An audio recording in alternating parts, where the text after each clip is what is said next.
all criminal organizations are driven by money and the path to least resistance to exploit vulnerabilities in whatever organization that may be out there.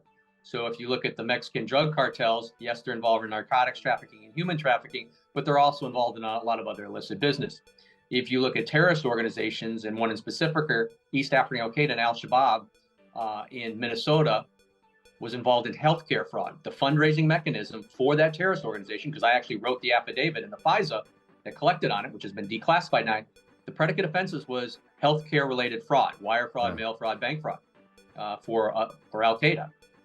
So the complexities of this and the sophistication of the networks target it because there isn't necessarily a lot of resources put forward. So if you look at the prioritizations of the federal government or local law enforcement, the biggest threats: violent crimes, threats to the community, domestic terrorism, international terrorism, cybersecurity.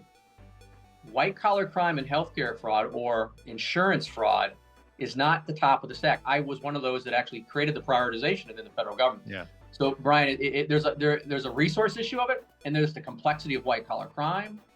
The public doesn't necessarily understand it. They know there's losses out, and the scope of it, from just the intelligence apparatus of national security organizations or law enforcement, don't necessarily prioritize it to know the entire scope. So we have some numbers. Yes, 10% of all claims have a fraud tail to it. There's estimates as high as $300 billion. But that number is not vetted through the Federal Bureau of Investigation. It's not vetted through the Department of Homeland Security. And I would say it is in the hundreds of billions of dollars, but we don't know what we don't know. Yeah. And there's just not the resources from federal law enforcement to completely identify the scope of this issue. Hi, this is David Glawe, President and CEO of the National Insurance Crime Bureau, and this is the future of insurance.